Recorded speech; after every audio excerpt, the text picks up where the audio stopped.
In January 1970, a few days after the release of the album The Madcap Laughs, Melody Maker magazine arranged an interview with Syd Barrett to talk about the album and see what he was up to. A few years ago, Barry Wenzel, who was the magazine's photographer at the time, shared these memories about the interview.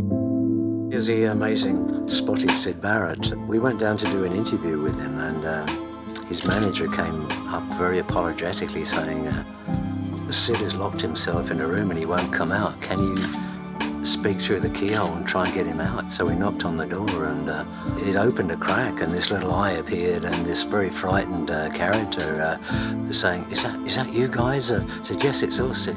Quick, come in. And he opened the door, we came in, he locked the door again, put the key back in his pocket, and then started to tell us that his management were aliens and they were after him and he was trying to escape. Very sad. Syd Barrett is a happy, creative, if somewhat confused young man, who gave the Pink Floyd hits and headaches when still in the group of his own creation, and after many months of slightly mysterious obscurity, he has returned with an extraordinary solo album of odd, eccentric songs. Syd has gaunt good looks and the same gentle humor common to his old compatriots. Roger Waters and Dave Gilmour of the Floyd have been helping to reintroduce Syd to the pop world and produce the Madcap Laughs. In fact, many friends have been anxious to help Barrett, who seemed to succumb to the pressures of pop success in more drastic fashion than most. He has a songwriting talent that should not be wasted and a most original lyrical concept. When the Floyd first emerged from the UFO Club and became guests of Top of the Pops, it swiftly became apparent to interviewers earnestly seeking to communicate with their leader, that Syd was not entirely together. This confusion led him to part from the group nearly 2 years ago. How is he today? He seemed happy enough to talk this week, and while it was easy enough to detect a mood of mild elation and surprise at the interest being shown in him, it was not always so easy to understand his erratic train of thought. But he was eager to be helpful. How well was the single doing? I inquired through the clouds of cigarette smoke we blew at each other in his manager's office. I haven't noticed, said Syd, pondering but not wholly disturbed. I don't think it was necessarily a good idea to do a single, but it was done. It's a track off the album.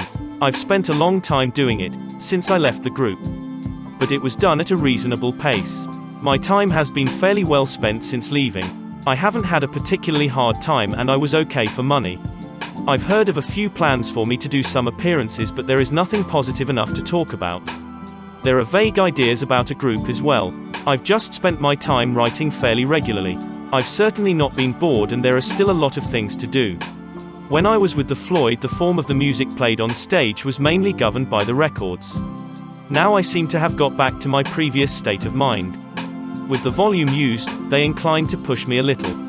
Yes, there were hang-ups when I was with them, although it was not due to the traveling or anything, which you just put in the category of being a regular activity in that kind of job. Does Syd like the music industry? It's beautiful here. I never go anywhere else. Top of the Pops is all right. You meet interesting people and there are always people around I know and are prepared to like me. Yes, it's number one. It's Top of the Pops. There's no gloom or depression for me. It's been very exciting, especially when I went to America for 2 weeks before the split up. Then we came back and played at the Albert Hall and it was very much a crescendo and I felt good.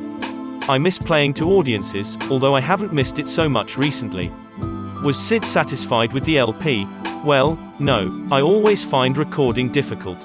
I can only think in terms of, well, I'm pleased with 40 minutes of sound, but I can't in terms of the pop industry. It's only a beginning. I've written a lot more stuff.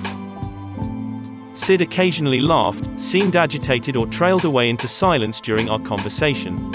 Anything that seemed uninteresting or irrelevant merely provoked strained and disordered replies. A reference to the unusual phrasing and choppy lyrics of Octopus drew a smile. Syd said, Octopus is a particular example of a recording being discussed as something exceptional because it takes an unusual meter. I don't read much, but I think I picked up Shakespeare as a book that just happened to be lying there to read. It was meant to be verse. I like to have really exciting, colorful songs. I can't really sing, but I enjoy writing from experiences. Some are so powerful they are ridiculous. The straight scene is best. What happened in Tottenham Court Road when we started was a microcosm of what happened later. I think pop today is a bit difficult to take in some ways, but it's fine.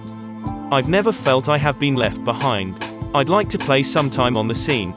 Got to do something. It would be a splendid thing to get a band together. Meanwhile, Syd is getting Syd together, and those with a taste for any unusual talent on a supposedly wide-open scene, that is often oddly conservative, will find much to intrigue them on his strained, halting but often beautiful set of songs. Laugh on, Madcap.